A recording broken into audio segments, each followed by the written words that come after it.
बिस्मिल्लाहिर्रहमानिर्रहीम। अस्सलाम वालेकुम नाज़रीन, मैं हूं साकिब बशीर। नाज़रीन, सुप्रीम कोर्ट ऑफ पाकिस्तान के लिए जस्टिस याया अफरीदी की सिफारिश हो चुकी है। अब हम आगे बढ़ेंगे, इसके असरात क्या होंगे, सुप्रीम कोर्ट के अंदर क्या चल रहा है। जस्टिस याया अफरीदी जिनकी सिफारिश हुए तकरीबन जो है वो 10 घंटे हो गए हैं, उनकी जानिब से कोई रद्द अमल नहीं आया, तो इसका मतलब ये है कि वो इसको एक्सेप्ट कर रहे हैं। बज़ाहिर इसको यही समझा जाए, जब तक कि उनकी जानिब से कोई चीज़ नहीं आती, तो अगर उनको उनकी जानिब से रिक्यूज़ हो जाता तो फिर यह है कि जस्टिस मंसूर अली शाह और जस्टिस मुनीब अख्तर को जो है वो कंसिडर किया जाता। लेकिन justice Yahya Afridi chief justice of Pakistan के लिए उनकी सिफारिश हुई। ये इसके मुख्तलिफ पहलुओं पर बात करेंगे। सबसे पहले तो जस्टिस मंसूर अली शाह और जस्टिस मुनीब अख्तर, उनको जो माइनस किया गया, क्या वो 1.5 घंटे की एक मीटिंग में पूरा उनका जो है वो ट्रैक रिकॉर्ड जो है वो देख कर उनको माइनस कर दिया गया। क्या हुआ, अंदरूनी खाना क्या चलता रहा, इस पे जो है वो बात करेंगे। और उसके बाद जस्टिस याया अफरीदी जो है वो बुनियादी चैलेंजेस क्या होंगे, जस्टिस याया अफरीदी किस हवाले से मारूफ है, मशहूर है, और किन किन केसेस में उनका क्या मौक़िफ़ रहा। बड़ा गैर जानिबदार जज है, आज़ाद मनस जज हैं, कोई दो राय नहीं है, वो कंट्रोवर्शियल भी नहीं है, बिल्कुल भी ऐसा नहीं है। लेकिन उनकी राय एक अलग थलग राय हमेशा से जो है वो हमने देखी है मुख्तलिफ केसेस में, अहम केसेस में। वो ऐसे केसेस में उसका हिस्सा ही बनते हैं, लेकिन बेंच का हिस्सा, और साथ ही जो है वो रिक्यूज़ करके साइड पे हो जाते रहे हैं। तो वो केसेस कौन से हैं, कौन से चैलेंजेस होंगे, जस्टिस मंसूर अली शाह अब कहाँ पे जो है वो नज़र आएंगे, इसके मुख्तलिफ जो है वो पहलुओं पे बात करेंगे। और ख़ास तौर पर जो आज़ाद अदलिया है उसके लिए कितना बड़ा जो है वो असर होगा आज़ाद अदलिया पर। और जजेस की सिर्फ सुप्रीम कोर्ट का मामला नहीं है, ये एक सिविल जज तक इसके असरात होंगे।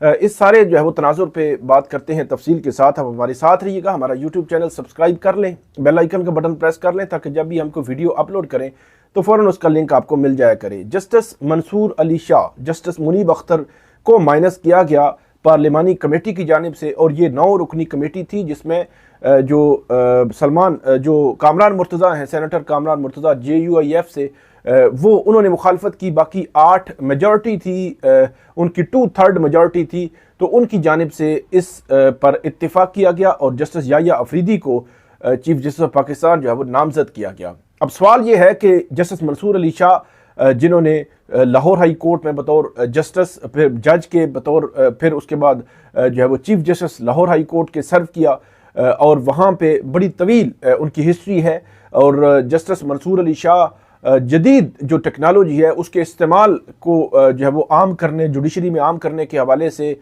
और जो अदालतें हैं तेज़ तरीन इंसाफ के हवाले से, और जुडिशरी में इस्लाहात के हवाले से उनका विजन जो है वो बड़ा ही अहम है। और वो उन्होंने लाहौर हाई कोर्ट में पहले इम्प्लीमेंट भी किया, फिर जब सुप्रीम कोर्ट में आए तो सुप्रीम कोर्ट में भी मुख्तलिफ जो तकारीर थी उनकी, उन तकारीर में उनका जो विजन था वो हम सामने आता रहा। जैसे याया अफरीदी की स्पीच तो कभी जो है वो किसी कॉन्फ्रेंस में हमने नहीं सुनी कि उनका विजन क्या होगा, वो जुडिशरी को कैसे आगे लेकर चलेंगे, कैसे जुडिशरी पर जो एक कदगन लगी है कि आज़ाद अदलिया के मामले में उसको कैसे वो ख़त्म करेंगे, ये बड़ा इंपॉर्टेंट है। जस्टिस मंसूर अली शाह को माइनस किया गया। अब मामला ये है कि 1.5 घंटे में जस्टिस मंसूर अली शाह की पूरी हिस्ट्री उन्होंने खंगाल ली, उनकी जजमेंट्स भी देख ली, जस्टिस मंसूर अली शाह का कंडक्ट भी देख लिया, उनके खिलाफ कोई मिसकंडक्ट का मामला भी नहीं है, कुछ भी नहीं है जस्टिस मंसूर अली शाह के खिलाफ, लेकिन उनको माइनस कर दिया गया क्योंकि जस्टिस मंसूर अली शाह ने 12 जुलाई को मखसूस नशिस्तों के केस का फैसला दिया था। उस केस के फैसले की वजह से ये हुकूमत वक़्त ख्वाजा आसिफ, राना सनाउल्लाह ये गाय बगाए कहते रहे और बड़ी सख्ती से कहते रहे, बल्कि जो बिलावल भुट्टो जरदारी साहब हैं वो भी कहते रहे। तो ये एक हुकूमत की जो जुबान थी उससे लग रहा था कि जस्टिस मंसूर अली शाह को माइनस करने के लिए 26वीं आईनी तरमीम जो है वो की जा रही है। और आखिरकार जस्टिस मंसूर अली शाह को माइनस किया गया। किस बुनियाद पर माइनस किया गया?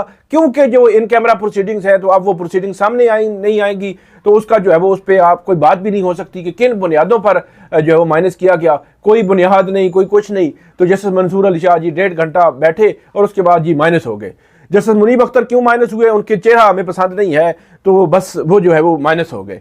तो ये है मामला और ये है चीज़ जिसके हवाले से हम पिछले कितने लंबे अरसे से, तवील अरसे से कह रहे थे कि जो आज़ाद अदलिया है जो इंडिपेंडेंस ऑफ जुडिशरी है उसको कंप्रोमाइज करने, उसको कंट्रोल करने, जजेस को कंट्रोल करने, जजेस पर अपना कंट्रोल बढ़ाने, अदलिया पर कंट्रोल बढ़ाने, अदालतों पर कंट्रोल बढ़ाने की कोशिश हो रही है। और हुकूमत वक्त ये जो चाह रही है कि जो लेजिस्लेशन हुई है, इस लेजिस्लेशन के बाद बड़ा सिंपल और सादा सा है, वो अपने जो है वो मन मर्जी के चीफ जस्टिस लगेंगे, अपने मन मर्जी के जो है वो आईनी बेंचेस बनेंगे और आईनी बेंचेस पे कंट्रोल भी होगा। फिर हाई कोर्ट्स में भी अपनी जो है वो जजेस लगेंगे और चीफ जस्टिस जो है अपने से मेरी मुराद ये है कि उनकी जब अक्सरियत होगी सुप्रीम जो जुडिशल कमीशन ऑफ पाकिस्तान में या जो ये पार्लिमानी कमेटी में, तो डेफिनेटली फिर हुकूमत की ही मर्जी चलती है। तो हुकूमत की मर्जी के मुताबिक ही, क्योंकि लाहौर हाई कोर्ट में भी जजेस तैनात होनी है, इस्लामाबाद में भी तैनात होने हैं, पेशावर में, सिंध में, बलोचिस्तान में, तो इन तमाम 5 हाई कोर्ट्स में जजेस तैनात होने हैं, सुप्रीम कोर्ट में जजेस तैनात होने हैं। तो ये अब जजेस जो है वो तैनात होते रहेंगे। सुप्रीम कोर्ट में जजेस की जजेस की तादाद जो है वो बढ़ाई भी जा सकती है ताकि वहाँ बैलेंस क्रिएट किया जाए, वो 23 तादाद भी हो सकती है। तो ये जो मैं बता रहा था कि शुरू में कि जस्टिस मंसूर अली शाह और जस्टिस मुनीब माइनस हो गए और जस्टिस याया अफरीदी को लाया गया। जस्टिस याया अफरीदी, उनके सामने जो चैलेंजेस में सबसे बड़ा जो चैलेंज होगा वो ये होगा कि वो गैर जानिबदार जो जज के तौर पर जाने जाते हैं, कंट्रोवर्शियल नहीं है, लेकिन उनके सामने सबसे बड़ा और सबसे पहला चैलेंज ये होगा कि क्योंकि वकला की आदत ये कहती रही है बड़ी क्लियर अंदाज में, अली अहमद कुर्द, मुनीर मलिक, हामिद खान, कि हम चीफ जस्टिस मंसूर अली शाह को, जस्टिस मंसूर अली शाह के अलावा किसी को चीफ जस्टिस नहीं मानेंगे। अगर वकला ने आज ये नारा लगा दिया, ये ऐलान किया, और बेशक वकला में डिवीजन ही हुई, तो ये एक प्रेशर होगा जो जस्टिस याया अफरीदी पर के बतौर चीफ जस्टिस उनको वकील कह रहे हैं कि हमें आपकी ज़ात पर इतराज़ नहीं है, लेकिन हम एक प्रिंसिपल के लिए आपको जो है वो चीफ जस्टिस नहीं मानते। अगर ये प्रेस कॉन्फ्रेंसेज हुई, वकला तहरीक का एक मोमेंटम बना, वकला तहरीक हुई, तो पहला बड़ा चैलेंज जो है वो जिसका सामना जस्टिस याया अफरीदी को होगा वो ये होगा। और दूसरा बड़ा चैलेंज ये होगा कि जो आईनी तरमीम है, जो 26वीं आईनी तरमीम है, ये 25 अक्टूबर के बाद सुप्रीम कोर्ट ऑफ पाकिस्तान में चैलेंज होनी है। सुप्रीम कोर्ट में जब चैलेंज होगी तो एक तरफ वकील जो है वो सड़कों पर हो गए, वकील जो है वो एक मोमेंटम वकला तहरीक का बनाना चाह रहे हैं, वो बना रहे होंगे, एक प्रेशर होगा और इनसाइड उनकी पिटीशन होगी। सबसे बड़ा अहम मामला ये होगा कि जस्टिस याया अफरीदी के सामने जब ये पिटीशन लगेगी तो उस पिटीशन या उनकी जो सुप्रीम कोर्ट में ये पिटीशन पहुंचेगी तो वो फिर इस आईनी तरमीम के बाद इस आईनी तरमीम के खिलाफ इस पिटीशन का क्या करेंगे। जिस आईनी तरमीम की वजह से वो कबल अज वक्त चीफ जस्टिस बने हैं, वो क्या एक कन्फ्लिक्ट ऑफ इंटरेस्ट तो है ही है, लेकिन इस आईनी तरमीम के खिलाफ उस पिटीशन को क्या करेंगे, लगाएंगे नहीं लगाएंगे, फुल कोर्ट बनाएंगे नहीं बनाएंगे। और जो इस आईनी तरमीम के तनाजुर में जो अदलिया जो एक स्ट्रक्चर है, इस हमारा जो सिस्टम है, जो आईनी सिस्टम है पूरा रियासत का, उसमें अदलिया मुकन्नना और जो एग्जेक्टिव है उनके अलग अलग इख्तियारात हैं, अलग अलग दायरा इख्तियार है। वो अपने दायरा इख्तियार से बाहर नहीं निकल सकते, एक दूसरे का दायरा इख्तियार ले नहीं सकते। लेकिन अब की बार जो लेजिस्लेशन हुई है उससे जो अदलिया है उसको कंट्रोल करने की कोशिश की गई है, मतलब आज़ाद अदलिया पर बहुत बड़ा हर्फ आएगा।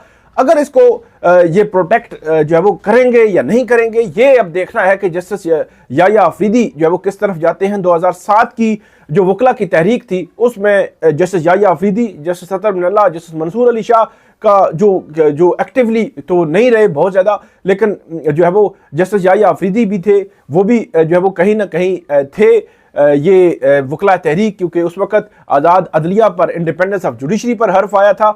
और जस्टिस अतर मिनल्ला बाद में इफ्तिखार चौधरी, और उसमें जो एक्टिव थी जो वकला तहरीक उसमें एक्टिव रहे। ये तीनों जजेस जो है मैं आपको पहले भी बता चुका हूँ कि लॉ फर्म थी जो जिसमें जो है वो अफरीदी शाह एंड मिनल्ला, अफरीदी शाह एंड मिनल्ला एक लॉ फर्म थी जिसमें ये तीनों जजेस जो है वो उसका हिस्सा थे। उसके बाद ये जजेस बने, उसके बाद ये 3 सूबों के चीफ जस्टिस बने, उसके बाद ये तीनों सुप्रीम कोर्ट आए, और उसके बाद जो है वो अब जस्टिस याया अफरीदी जो है वो, जस्टिस मंसूर अली शाह ने चीफ जस्टिस बनना था तो अब याया अफरीदी चीफ जस्टिस बने हैं और ये अपना जो है वो मनसब संभाल रहे हैं। तो याया अफरीदी साहब पे ये दोनों दूसरा बड़ा प्रेशर होगा कि आईनी तरमीम का उन्होंने क्या करना है। फिर उन पे ये प्रेशर भी होगा कि उन्होंने जिस किस्म का वो उमूमी तौर पर अलग थलग उनकी एक राय होती है, क्या वो उस राय से बाहर जाएंगे या राय के अंदर ही रहेंगे। फिर जस्टिस मंसूर अली शाह जो है उनको मुख्तलिफ बार्स एसोसिएशन जो है वो खिताबात के लिए बुला सकती हैं। अगर वो खिताबात के लिए उन्होंने बुलाना शुरू कर दिया, दूसरी जानिब वकला का मोमेंटम बनना शुरू हो गया, तो फिर बड़े ही अहम सवालात उठेंगे और उसको वो भी एक बड़ा चैलेंज जस्टिस याह्या अफरीदी के लिए होगा कि जस्टिस याह्या अफरीदी जो है क्या इस पे करेंगे और क्या justice Yahya Afridi chief justice of Pakistan बनने के बाद फुल कोर्ट बुलाएंगे, क्योंकि आखिरी मंथ में जस्टिस मंसूर अली शाह जो है उनकी जानिब से ये ख़त लिखे गए थे, जस्टिस मुनीब की जानिब से ख़त लिखे गए थे। ये उमूमी तौर पर राय थी कि जब ऑर्डिनेंस आया है तो ऑर्डिनेंस जो अदलिया की आज़ादी है उसको कंट्रोल करने की कोशिश है, तो इस ऑर्डिनेंस के बाद फुल कोर्ट बुलाई जाए और फुल कोर्ट जो है वो प्रैक्टिस एंड प्रोसीजर एक्ट के मामले को देखे। लेकिन प्रैक्टिस एंड प्रोसीजर एक्ट में जो वन मैन शो चलता रहा, 2 रुकनी कमेटी के जरिए चीफ जस्टिस काजी फाइज साहब मामलात चलाते रहे, लेकिन उन्होंने फुल कोर्ट नहीं बुलाई। तो क्या 25 अक्टूबर के बाद justice Yahya Afridi full court बुलाएंगे? ये ही बड़ा ही आम सवाल है कि फुल कोर्ट बुलाएंगे या फुल कोर्ट नहीं बुलाएंगे, क्योंकि फुल कोर्ट अगर बुलाएंगे तो उसमें ये एक कुछ चीज़ तय हो सकती है। लेकिन फुल कोर्ट अब आईनी तरमीम के बाद फुल कोर्ट का एक तस्वुर ही बज़ाहिर ऐसे लगता है ख़त्म कर दिया गया है। सुप्रीम कोर्ट को जो उसके इख्तियारात में तकसीम हुई है, सुप्रीम कोर्ट में एक प्रिजाइडिंग जज अलग से होगा, आईनी अदालतों के जो सीनियर 3 जज होगा वो प्रिजाइडिंग जज होगा और इधर चीफ जस्टिस ऑफ पाकिस्तान होगा। तो ये सुप्रीम कोर्ट में अलग से एक इख्तियारात की तकसीम भी की गई है। और इस जो आईनी तरमीम है जो कल हुकूमत की जानिब से किया गया है कि एक सीनियर 3 जज और जस्टिस मुनीब अख्तर को माइनस कर दिया गया है और जो अब उनकी मर्जी थी, मंशा थी, उनके मुताबिक वो जस्टिस याह्या अफरीदी को लेकर आए हैं। मैं फिर कहूंगा जस्टिस याह्या अफरीदी इंडिपेंडेंट जज है, वो कंट्रोवर्शियल भी नहीं है, लेकिन उनको जो चैलेंजेस होंगे देखना होगा कि अब उनका इम्तिहान है कि वो आज़ाद अदलिया से मुतल्लिक जो कुछ हो रहा है क्या वो जो है वो ठीक है, वो नौकरी ही करेंगे कि ठीक है मुझे जो है वो कबल वक्त चीफ जस्टिस बना दिया गया है तो मैं जो है वो इसको एंजॉय करूं, या वो इदारे के लिए इदारा जो बतौर जुडिशरी बतौर इदारा जिस इदारे में जो आज़ाद अदलिया का एक तस्वर है, वो इंडिपेंडेंस जजेस का जो तस्वर है, इंडिपेंडेंट ऑफ जुडिशरी का जो तस्वर है, क्या वो जो है वो उसको प्रोटेक्ट करेंगे? क्योंकि जो मैं असरात की बात कर रहा था कि इसके असरात क्या होंगे, असरात ये है कि सुप्रीम कोर्ट के जजेस से लेकर नीचे सिविल जज तक इसके असरात जाने हैं कि अब हुकूमत का जो है वो कंट्रोल होगा। क्योंकि जो भी बेंचेस बनने आईनी बेंचेस, वो हाई कोर्ट्स में हो या सुप्रीम कोर्ट में हो, उसमें रिस्पोंडेंट कौन होता है, उसमें फ्री कौन होता है, किससे सवाल किया जा रहा होता है? हुकूमत से सवाल किया जा रहा होता है, अटॉर्नी जनरल से सवाल किया जा रहा होता है कि आप आकर बताएं। तो कौन जो अटॉर्नी जनरल जिनसे सवाल किया जा रहा होगा कि आपने इस सवाल का हमें जवाब देना है, तो अटॉर्नी जनरल अपनी मर्जी का वो जो है वो बेंच बना रहे होंगे कि इसको जो है वो फलां बेंच बनाए और फलां बेंच बनाए, क्योंकि attorney general judicial commission of Pakistan का हिस्सा होंगे। तो हुकूमत जो है वो जुडिशल कमीशन ऑफ पाकिस्तान में अक्सरियत रखती है, तो जुडिशल कमीशन में हुकूमत अटॉर्नी जनरल जो सुप्रीम कोर्ट में चाह रहे होंगे कि हमारी मर्जी का बेंच बन जाए, हाई कोर्ट में हमारी मर्जी का बेंच बन जाए, जहां खुद वो जवाब दे हैं। मतलब मुझसे अगर कोई जवाब दे जो है वो मांग रहा हो कोई जज, तो मैं कहूं नहीं, मैं एक्स जज से नहीं, वाई जज नहीं, एक्स जज या ए जज या बी जज जो है वो उसको जवाब दूंगा। तो ये एक मफादात का बहुत बड़ा टकराव भी है। तो अगर ये मेरा ख्याल है इसको प्रोटेक्ट ना किया गया, इसकी हिफाजत ना की, जस्टिस याह्या अफरीदी उन पर बहुत बड़ी जिम्मेदारी है। अब अगर इसकी हिफाजत ना की गई तो मेरा ख्याल है ये पूरा सिस्टम जो है वो कोलैप्स होगा। और इस सिस्टम में पहले ही रमक नहीं है, पहले ही जजेस जो है वो 6 जजेस खत लिखते रहे हैं कि उनकी मुदाखलत की जा रही है, उनको काम नहीं करने दिया जा रहा और उनसे मनपसंद का काम जो है वो लेने की कोशिश हो रही है, प्रेशराइज किया जा रहा है, उनके घरों में कैमरे लग रहे हैं, उनके वालिद को जो है वो उठाकर क्वेटा से जो है वो इस्लामाबाद लाया जाता है। तो ऐसे ऐसे सवालात, ऐसे खौफनाक किस्म के सवालात, जिन सवालात के जवाबात आने की बजाय मजीद कदगने लगा दी गई हैं और मजीद जो है वो अब उसमें उनको उन पे एवेलुएट किया जाएगा। एवेलुएशन में कोई मसला नहीं है, जजेस की परफॉर्मेंस देखने में कोई मसला नहीं है, लेकिन मसला नेक नीति में है। अगर बदनीति साबित हो जाए तो फिर मामलात जो है वो खराब होते हैं। और हुकूमत की जानिब से नेक नीति, हुकूमत क्योंकि पहली जो लेजिस्लेशन थी उसमें नेक नीति साबित नहीं हुई, तो इस वजह से सुप्रीम कोर्ट के जज से लेकर सिविल जज तक इसके असरात होंगे। अगर इस पे प्रोटेक्शन ना की, अगर जस्टिस याह्या अफरीदी जिनकी जिम्मेदारी बनती है कि वो इस मामले को देखेंगे, अगर उन्होंने ना की और बतौर इदारा उन्होंने ना देखा और उन्होंने यही समझा कि ठीक है उनको एक कुर्सी मिल गई है अब वो उसको आगे चलाएंगे, तो फिर मेरे ख्याल है चीज़ें शायद जो है वो इतनी आसानी से आगे जो है वो नहीं बढ़ सकेगी और एक बहरानी कैफियत भी हो सकती है। जिस तरह वकला कह रहे हैं, हामिद खान ऐलान कर रहे हैं, अली अहमद कुर्द, मुनीर मलिक, बलोचिस्तान, कराची, लाहौर, इस्लामाबाद के वकील ऐलान कर रहे हैं। देखना यह है कि मामलात अब रुकते कहाँ पे हैं, कहाँ पे जाकर ये सिचुएशन रुकती है और हुकूमत जो है वो इस पर क्या करेगी, वकील क्या करेंगे, सुप्रीम कोर्ट के अंदर और बाहर क्या जो है वो होता है, और जस्टिस मंसूर अली शाह और जस्टिस मुनीब अख्तर आज के दिन इस पे क्या रिएक्शन देते हैं, जस्टिस याह्या अफरीदी क्या रिएक्शन देते हैं। अभी तो ये पता चलेगा कि अब मामलात आगे बढ़ने कैसे हैं। तो ये थी आज की अपडेट, उम्मीद है आपको पसंद आएगी। इस पे फीडबैक दीजिएगा। अल्लाह हाफिज।